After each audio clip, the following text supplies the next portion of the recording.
चलिए इसी के साथ अब कार्यक्रम की शुरुआत करते हैं सोनाली। और आज की एक अहम अपडेट ये है कि राजधानी दिल्ली में अब सरकारी बाबुओं के लिए ऑफिस जाना सिर्फ एक ऑप्शन नहीं बल्कि बहुत जरूरी बन चुका है, क्योंकि एंट्री अब बायोमेट्रिक बॉस के हाथ में है। जी हां, मुख्यमंत्री के औचक निरीक्षण के बाद सरकार ने अब ऐसा सिस्टम लगाया है कि अब ट्रैफिक में फंस गया था ये वाला बहाना भी नहीं चलेगा। बायोमेट्रिक अटेंडेंस जरूरी हो गई है। अब ऑफिस टाइम भी एकदम फिट है, सुबह 9 बजे से शाम 5:30 बजे तक, यानी कि लेट लतीफ वालों के लिए अलार्म भी अब डबल सेट करना पड़ेगा। ग्रुप के नियम खत्म हुए तो टाइपिंग भी वापस, मतलब कि अब ना पॉल्यूशन का बहाना होगा, ना टाइम का एडजस्टमेंट होगा। अब से नगर निगम के दफ्तर सुबह 9 बजे से लेकर के शाम 5:30 बजे तक अब काम करना होगा। वहीं दिल्ली सरकार के कार्यालयों का समय सुबह 9:30 बजे से लेकर के शाम 6 बजे तक निर्धारित कर दिया गया है। तो जनाब, अब ऑफिस में एंट्री होगी फिंगरप्रिंट से और निकासी बिल्कुल टाइम पर, वरना मशीन बोलेगी आज फिर लेट, सैलरी आपकी कट होगी। अब ऐसे में ये बहुत ज़्यादा ज़रूरी भी है, क्योंकि सरकारी दफ्तरों को लेकर जब हम बात करते हैं सोनाली, तो एक बात कही जाती है सरकारी अधिकारियों को लेकर, सरकारी कर्मचारियों को लेकर कि किसी भी टाइम आप आ सकते हैं, किसी भी टाइम जा सकते हैं। तो इस मिथक को तोड़ते हुए दिल्ली सरकार ने एक नहीं बल्कि मुझे लगता है कि कई कदम आगे बढ़ाते हुए पूरी वॉक कर ली है और सीधे तौर पर अधिकारियों को, कर्मचारियों को कहा है कि भाई आप सरकारी कर्मचारी हैं तो सरकार के पास आपकी हाजिरी, आप किस समय आ रहे हैं, किस समय जा रहे हैं, तो ये बहुत ज़्यादा ज़रूरी है। और अब यानी कि अगर आप ऑफिस जाएंगे, अगर आप सरकारी कर्मचारी हैं, दिल्ली नगर निगम, दिल्ली एमसीडी का जो ऑफिस टाइम है वो सुबह 9 बजे से शाम 5:30 तक का है। और दिल्ली सरकार के जो कार्यालय, जो सरकारी दफ्तर है जो दिल्ली सरकार के अंदर है, वो है सुबह 9:30 बजे से लेकर शाम को 6 बजे तक। तो ये ऑफिस टाइमिंग्स हैं, ये निर्धारित की गई हैं। अब ऐसे में सीधे तौर पर बात अगर करें, क्योंकि अभी तक देखने को मिलता है कि कभी कभी सरकारी कर्मचारी लेट भी पहुंचते हैं, और कभी कभी खबरें ऐसी भी सामने आती हैं कि मंत्री निरीक्षण के लिए पहुंचे, अधिकारी निरीक्षण के लिए पहुंचे, वहां पर अधिकारी मिलते नहीं हैं, उनकी एब्सेंस मिलती है, अधिकारी नदारद रहते, कर्मचारी नदारद रहते। तो अब ये नहीं होगा। बिल्कुल। अब सरकारी ऑफिसेज की हम बात करें तो कई बार वहां पर लोग अपना काम करवाने पहुंचते हैं और पता चलता है कि आज बाबू आए ही नहीं है। हाँ, ऐसे में बहुत सारी समस्याएं लोगों को होती है। अब इसी को लेकर के अब बायोमेट्रिक रहेगा तो एटलीस्ट सरकार को इस बात की जानकारी होगी कि कौन सा कर्मचारी कब आ रहा है और कब नहीं आ रहा है और किस टाइम पे आ रहा है, और ये कहीं ना कहीं बेहद जरूरी था। बिल्कुल। और महीने में एक बार ये पूरा का पूरा जो डेटा है वो सीधे तौर पर मुख्यमंत्री रेखा गुप्ता को भी भेजा जाएगा कि आखिर इसकी स्थिति क्या है। ये जो कदम उठाएगा इसके बाद कौन समय पर आ रहा है, कौन समय पर नहीं आ रहा है, तो आप ये मत समझिए कि इसकी कोई मॉनिटरिंग नहीं करेगा। मुख्यमंत्री खुद डायरेक्टली इंटरेस्टेड है इस चीज में कि भाई कौन समय पर आता है, कौन समय पर नहीं आता है, और जो समय पर नहीं आता है उसकी सैलरी काटने का हक सरकार को है, और सरकार अब सैलरी काटेगी भी। अब ऐसे में कहीं ऐसा ना हो कि सरकार अपना राजस्व बढ़ाए, वो आपकी सैलरी से कट कर ही एक हिस्सा जाए। तो इसीलिए टाइम पर पहुंचना शुरू करें अगर आप टाइम पर नहीं पहुंचते हैं। और आई होप कि आप टाइम पर पहुंचते होंगे, लेकिन कभी कभी वो बहाना चल जाता है कि भाई ट्रैफिक में फंस गया था। प्राइवेट कॉर्पोरेट में तो ये आपको देखने को मिल ही जाएगा, हर दूसरा बंदा, हर तीसरा बंदा ये कहते नजर आता है कि भाई ट्रैफिक में फंस गया था। ट्रैफिक भले ही ना हो, भले ही बॉस उस रूट से आ रहे हो बिल्कुल टाइम से, लेकिन एम्प्लॉय टाइम पे नहीं पहुंचते, ट्रैफिक में फंस गया था।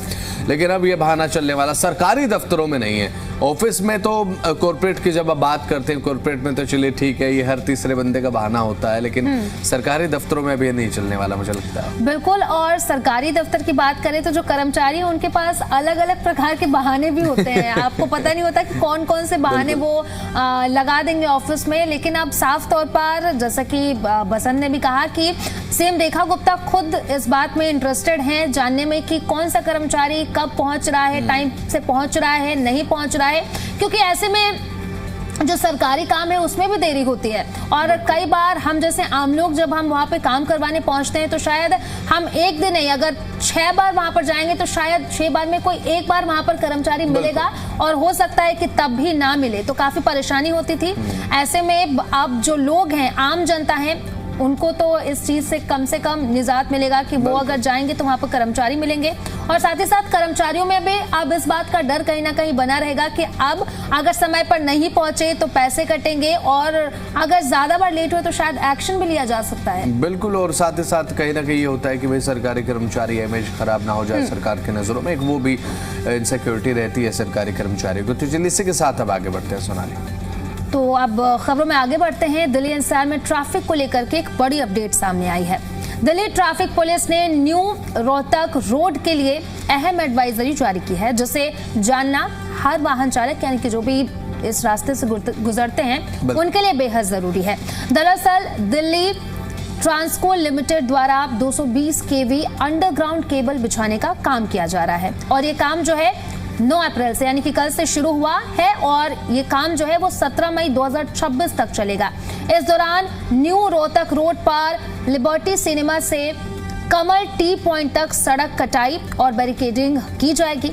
अब इसका सीधा असर जो है वो ट्रैफिक पर देखने को मिलेगा। बिल्कुल, और ट्रैफिक पर देखने को मिलेगा। मुझे लगता है कि डाइवर्जन प्लान जो है वो इस दौरान लागू रह सकता है। इस रूट से रोज गुजरने वाले हजारों लोगों को जाम और देरी का सामना करना पड़ सकता है, क्योंकि जब इस तरीके के मामले देखने को मिलते हैं, अमूमन आपको अगर दिल्ली से रोहतक पहुंचना है तो मुझे लगता है कि 1 से 1.5 घंटे तक का रास्ता है।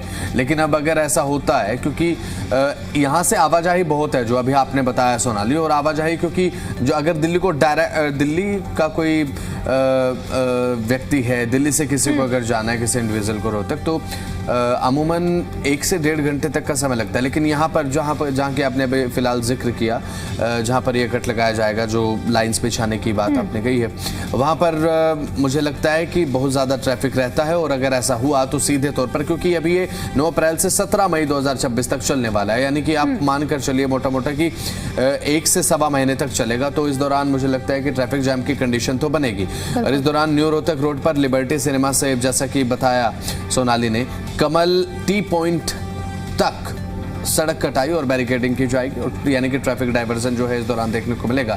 आपको समय ज़्यादा लग सकता है, हो सकता है कि आप आधे घंटे से 45 मिनट तक की देरी आपको हो जाए। खासकर पीक आवर्स में स्थिति ज़्यादा खराब हो सकती है, जब ऑफिस टाइमिंग्स होते हैं, यानी कि सुबह 8 से 11 बजे के आसपास और शाम को 4 से 7 बजे के आसपास, और ये ऑफिस टाइमिंग्स रहती हैं। इस रोड पर यात्रा करने से आपको थोड़ा सा बचना चाहिए, मुझे लगता है। तो इन समयों पर ट्रैफिक की रफ्तार काफी धीमी रहेगी। अब यात्रियों को, जो यात्री हैं, उनको सलाह दी गई है कि वो वैकल्पिक मार्ग को अपनाएं।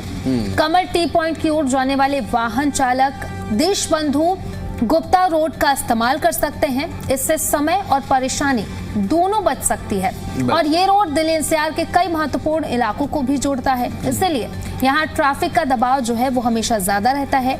ऐसे में निर्माण कार्य के दौरान जाम लगना लगभग तय माना जाता है। तो ट्रैफिक पुलिस ने लोगों से अपील भी की है कि जब भी आप अपने घरों से बाहर निकले तो प्लानिंग के साथ निकले, और इसी के साथ साथ ट्रैफिक नियमों का पालन करें, और मौके पर जो पुलिस कर्मी तैनात है उनके निर्देशों का आप पालन करें।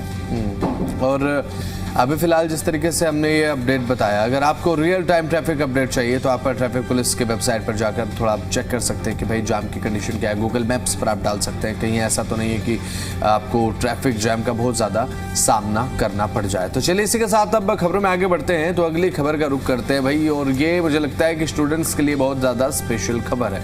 स्पेशल क्या, मुझे लगता है कि उनके लिए जानना अनिवार्य है। ईरान इजराइल तनाव का असर अब सीधा दिल्ली के स्टूडेंट्स की किचन तक जा पहुंचा है। जी हां, मुखर्जी नगर और ओल्ड राजेंद्र नगर में पढ़ाई करने वाले छात्र अब जीएस जनरल स्टडीज नहीं बल्कि गैस स्टडी में लगे हुए हैं कि भाई कैसे आने वाले समय में एलपीजी को लेकर आखिर क्या रहेगा। बिल्कुल, अब हालात ऐसे बने हुए हैं कि सुबह की चाय से लेकर के रात की दाल तक हर चीज पूछ रही है कि सिलेंडर है क्या। कीमतें ऐसी बढ़ गई हैं कि मैगी भी अब सोच समझकर बन रही है, और ऊपर से काला बाजारी, सिलेंडर नहीं है। अब जो छात्र हैं उनको बहुत ज्यादा इससे परेशानी हो रही है। कुछ छात्र तो कह रहे हैं कि यूपीएससी के बाद में देंगे, पहले तो खाना ही मिल जाए। तो सवाल बड़ा है कि क्या ये गैस संकट छात्रों के सपनों पर भारी पड़ जाएगा, क्योंकि ऐसे में कई छात्र हैं। सुबह से मैंने एक खबर भी पढ़ी थी जिसमें कुछ छात्र ऐसे हैं जिनको खाना ना मिलने की वजह से, सिलेंडर की परेशानी की वजह से वो अपने घर वापस जा रहे हैं। ऐसे में अब जब तक ये समस्या खत्म नहीं होती शायद वो अपने घर से वापस भी नहीं लौटेंगे।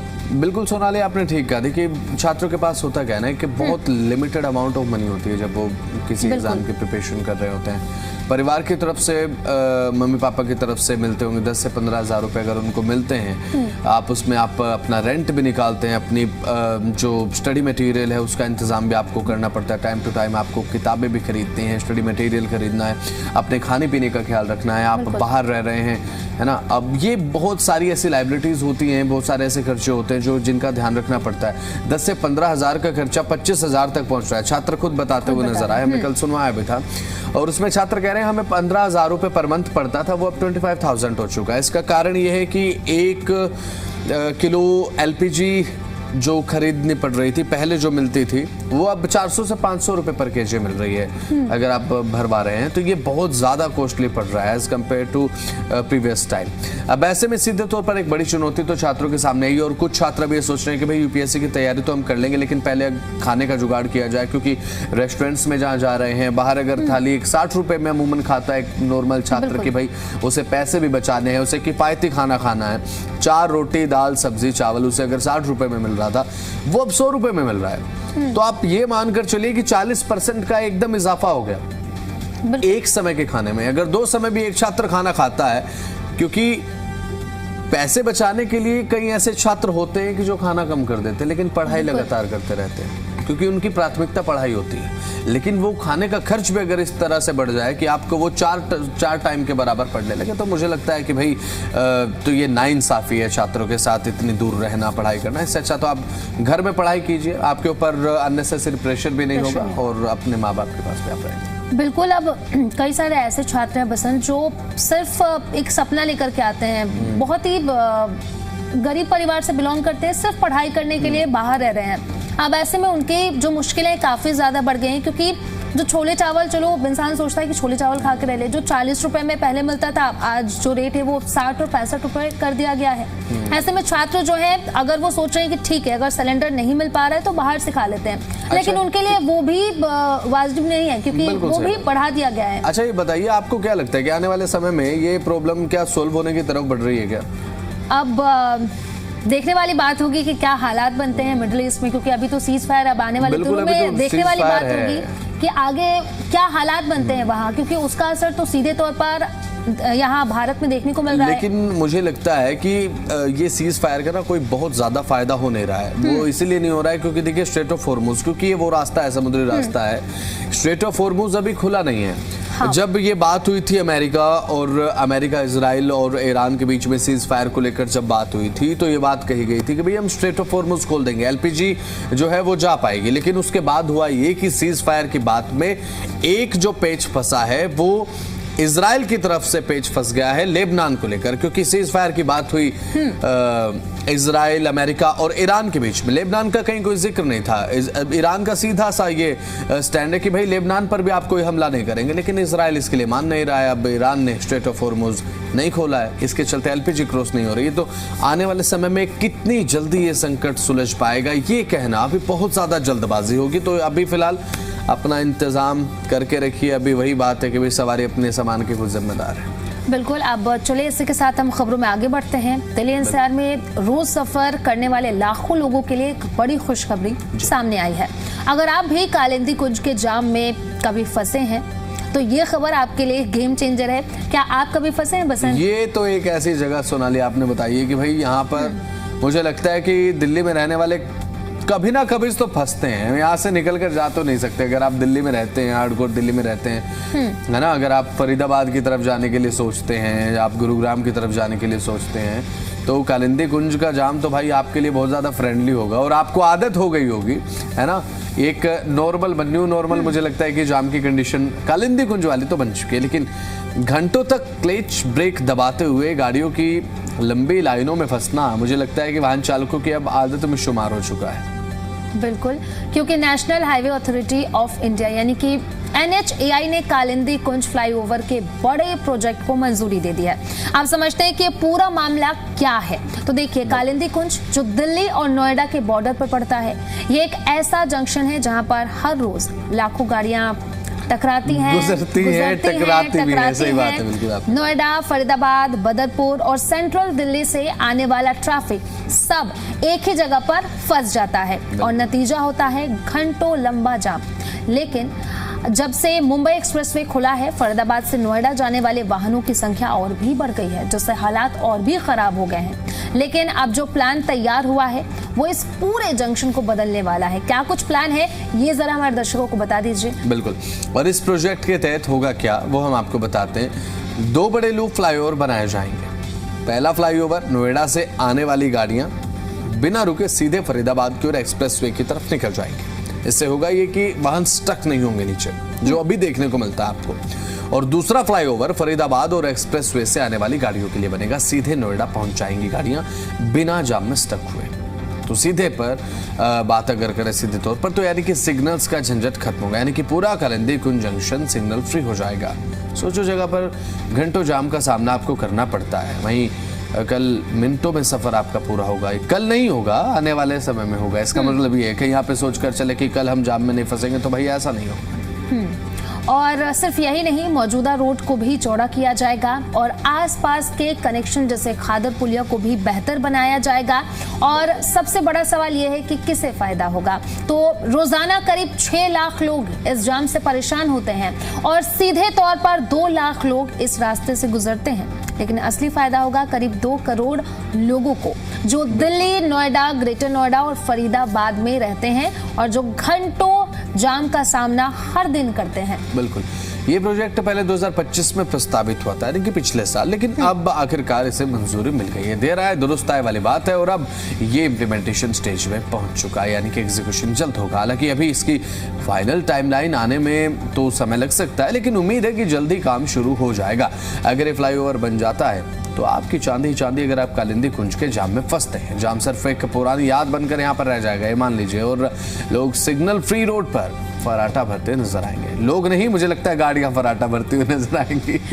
बिल्कुल। अब जो लोग ऑफिस के टाइम की अगर बात करें, जैसे कि हमें खबर की बात भी कर रहे थे कि अब ट्रैफिक जाम वाला बहाना नहीं चलेगा, तो अब शायद ये जब बन जाएगा पूरी तरीके से, तो ट्रैफिक जाम वाला बहाना बिल्कुल भी नहीं चलेगा, क्योंकि अब सीधे तौर पर सिग्नल फ्री हो जाएगा कालिंदी कुंज और आप जो टाइम है उससे कहीं ना कहीं पहले और अपने अगर ऑफिस जाना चाहते हैं तो ऑफिस पहुंच जाएंगे। मैं सोच रहा हूँ सोनाली कि अभी फिलहाल बात चल रही है, मंजूरी तो मिल चुकी है, अभी एग्जीक्यूशन होगा और सरकारी काम है। अब NHAI हालांकि जल्दी के साथ काम निपटाने के लिए मशहूर तो है कि भाई जल्दी जल्दी काम चलता है NHAI का, लेकिन वही बात है कि जब आप 2 फ्लाईओवर को इस तरीके से कनेक्टेड वे में एग्जीक्यूट करते हैं उन लोग, तो उसमें मुझे लगता है कि 1 साल 1.5 साल तो अभी लगने वाला है, यानी कि जाम से अभी तुरंत राहत तो आपको नहीं मिलेगी। लेकिन वही बात है कि भाई अब प्लान का एग्जीक्यूशन तो शुरू होगा, तो कहीं ना कहीं आपको ये जो जाम है वो अब थोड़ा सा कम चुभेगा। कहीं ना कहीं एक आस रहेगी, बस 1 साल बाद यार ये शुरू हो जाएगा रोड, उसके बाद यहाँ से आना जाना होगा,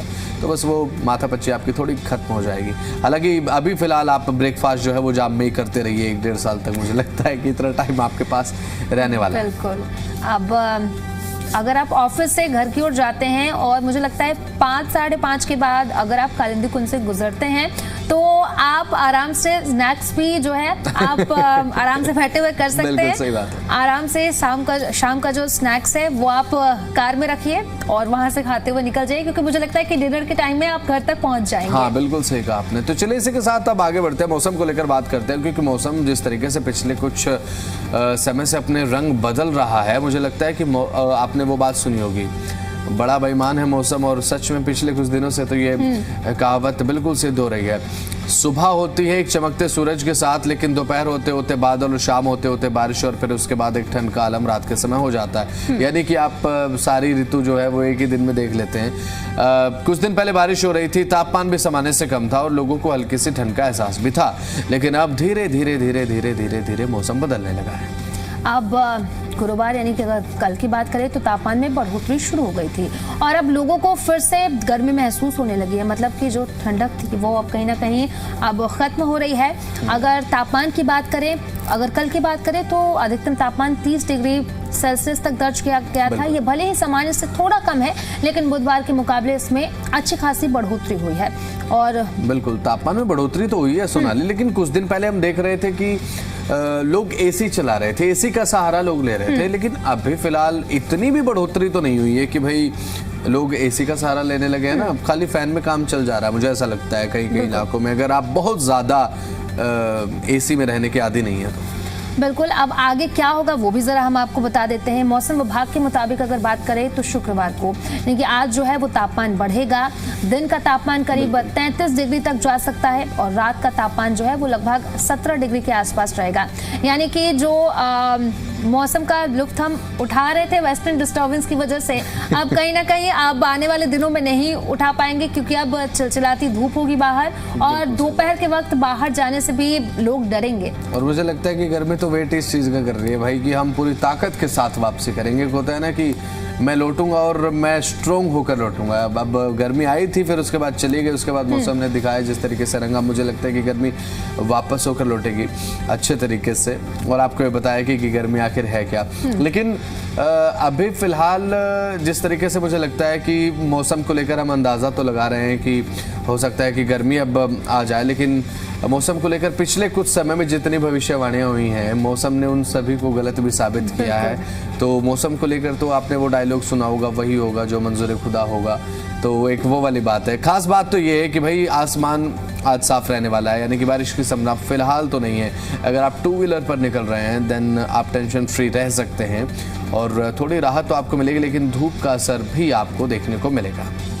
तो वहीं मौसम विशेषज्ञों की बात करें तो उनका साफ कहना है कि अब आने वाले दिनों में तापमान लगातार बढ़ता ही जाएगा, यानी कि अब धीरे धीरे असली गर्मी शुरू होने वाली है। यानी कि आप जो लोग फुल स्लीव्स वाले कपड़े पहन रहे थे, आप उसे पैक करके आप वापस से रख दीजिए। अब उसका इस्तेमाल आप नहीं कर पाएंगे आने वाले दिनों में। और सिर्फ दिल्ली नहीं बल्कि पूरे उत्तर पश्चिम भारत और पश्चिमी हिमाचल वाले इलाकों में भी तापमान में अब तेजी देखने को मिलेगी। वहाँ 6 से 8 डिग्री तक बढ़ोतरी हो सकती है। और अगर मैदानी इलाकों की हम बात करें तो 8 से 10 डिग्री तक तापमान बढ़ने की संभावना मौसम विभाग की तरफ से जताई गई है। बिल्कुल, और एयर क्वालिटी भी अब ठीक ठाक कंडीशन में बनी हुई है, इनकी अच्छे से खुलकर आप सांस ले सकते हैं। प्रदूषण को लेकर भी ऐसी कोई दिक्कत नहीं है। तो चलिए अब बात करते हैं पेट्रोल और डीजल को लेकर, क्योंकि तेल कंपनियां अब हर दिन तेल के दाम तय करती हैं। तो आपको ये जानना ज़रूरी है कि आज के दाम में क्या कोई बदलाव तो नहीं हुआ, और वो भी जब अमेरिका और ईरान के बीच में इतना बड़ा ये एपिसोड चल रहा है ना।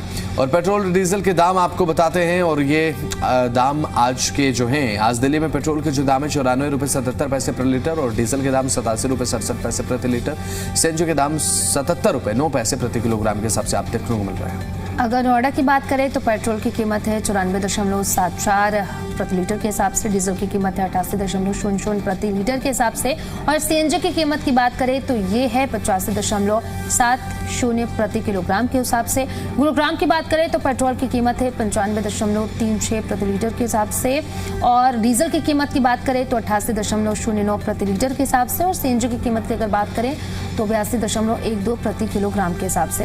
यानी कि मिडिल ईस्ट में जो हालात बने हुए हैं उसका ज्यादा असर पेट्रोल, डीजल या फिर सीएनजी के दामों पर देखने को नहीं मिल रहा है। तो खबरों में आगे बढ़ते हुए जिक्र करते हैं सोने और चांदी के दामों का, जिसकी चमक जितनी तेजी के साथ बढ़ी थी, अब उतनी ही तेजी के साथ इसकी चमक जो है वो हल्की सी फीकी पड़ती नजर आई है। सोने का भाव है 1,51,620 रुपए प्रति 10 ग्राम, यानी कि प्रति तोला 24 कैरेट।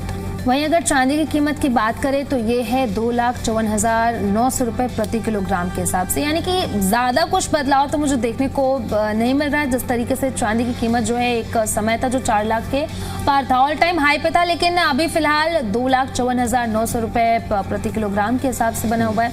वहीं सोने की कीमत में भी ज्यादा कुछ बदलाव देखने को नहीं मिल रहा है। बिल्कुल।